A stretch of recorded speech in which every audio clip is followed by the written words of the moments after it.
Pemirsa, tahun baru di Yerusalem tidak berlangsung semeriah biasanya akibat perang Gaza yang menewaskan puluhan ribu warga Palestina. Warga dan aktivitas bisnis memilih untuk tidak merayakan demi menghormati situasi yang tengah berlangsung. Dan untuk mengetahui situasi terkini, pemirsa, kami telah terhubung dengan Valdia Baraputri, jurnalis VOA yang sedang berada di kota Yerusalem. Selamat pagi waktu Indonesia, Valdia. Bisa diceritakan bagaimana situasi di Yerusalem saat ini?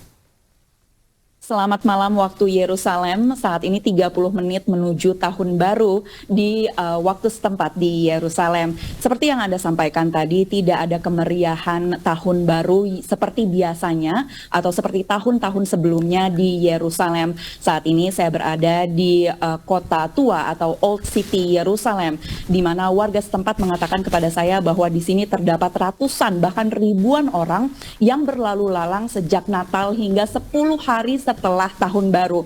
Namun seperti yang bisa saya tunjukkan saat ini kepada Anda, di lokasi ini cukup sepi atau lengang. Di sini terdapat bar-bar dan kafe-kafe yang biasanya ramai oleh pengunjung, seperti saat kami kunjungi kemarin malam, di mana banyak orang yang menikmati malam mereka di sini.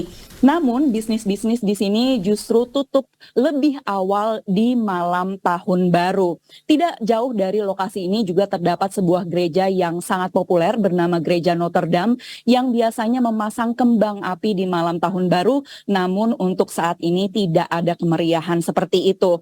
Dapat saya tunjukkan di belakang saya juga hanya ada satu tempat yang buka di lokasi ini, sehingga tidak terdapat banyak pilihan bagi orang-orang yang menginginkan atau ingin merayakan tahun baru di sekitar kota tua Yerusalem.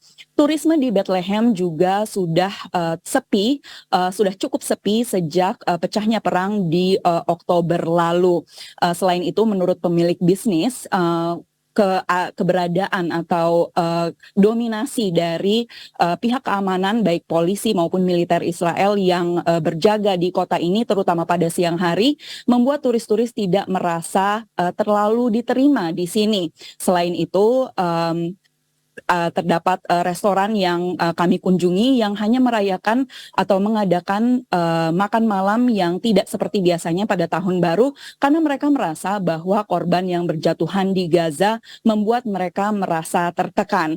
Dan perlu saya sampaikan kepada Anda bahwa Yerusalem ini opininya terbelah mengenai perang tersebut, karena di Yerusalem populasinya bercampur antara Palestina dan juga Israel. Rekan-rekan.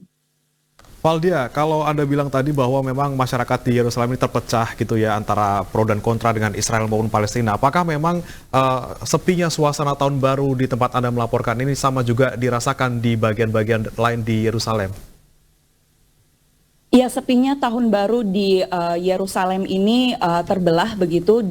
Jadi terdapat tempat-tempat yang merayakan tahun baru, terutama di Yerusalem Barat yang dihuni oleh sebagian besar oleh penduduk Israel. Sementara di Yerusalem Timur ini sebagian besar adalah Arab Palestina. Meski saya tambahkan bahwa umat Yahudi biasanya telah mengadakan tahun baru sesuai dengan kalender mereka sendiri. Jadi terdapat keberagaman di Yerusalem, sehingga keputusan untuk merayakan tahun baru atau tidak ini menjadi keputusan individu atau pemilik bisnis masing-masing.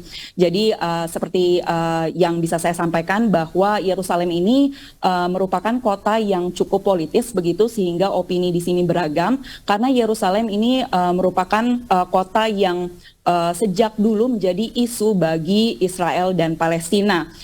Israel menginginkan atau menganggap bahwa Yerusalem secara keseluruhan adalah ibu kota dari negara Israel. Namun Palestina menginginkan Yerusalem Timur, tempat saya melaporkan saat ini, menjadi ibu kota negara dari Palestina merdeka di masa depan. Rekan-rekan. Baik, Valdia, lantas terkait dengan situasi Masjidil Aqsa yang terpantau oleh VOA seperti apa saat ini? Kabarnya jamaah sholat Jumat ini dibatasi atau benar demikian?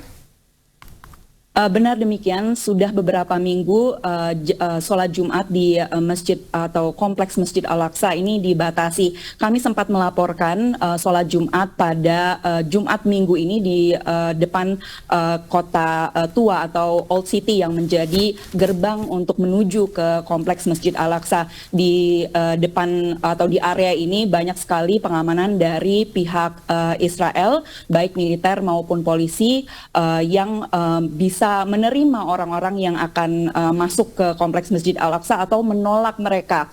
Jadi dalam beberapa minggu terakhir memang orang-orang yang akan beribadah di Masjid Al-Aqsa dibatasi. Pada Jumat lalu itu hanya ada 12.000 orang, walaupun biasanya itu ada 50.000 orang yang beribadah sholat Jumat di Masjid Al-Aqsa. Namun angka 12.000 itu sudah meningkat dari minggu-minggu sebelumnya yang berada di kisaran angka 4.000 sampai 5.000. Tidak ada yang tahu kapan Israel akan menormalisasi keadaan tersebut, dan tentunya warga yang beribadah di Masjid Al-Aqsa ini menginginkan hal tersebut segera normal kembali, karena mereka merasa bagi yang bisa masuk ke kompleks Masjid Al-Aqsa mereka merasa senang, tapi mereka juga merasa sedih bagi orang-orang yang ditolak oleh pihak keamanan Israel dan tidak bisa masuk ke kompleks Masjid Al-Aqsa. Rekan-rekan. Baik, terima kasih Valdia melaporkan langsung dari Yerusalem. Selamat tahun baru, menanti tahun baru di sana tentunya, dan tetap semangat dan juga tetap sehat bertugas di sana.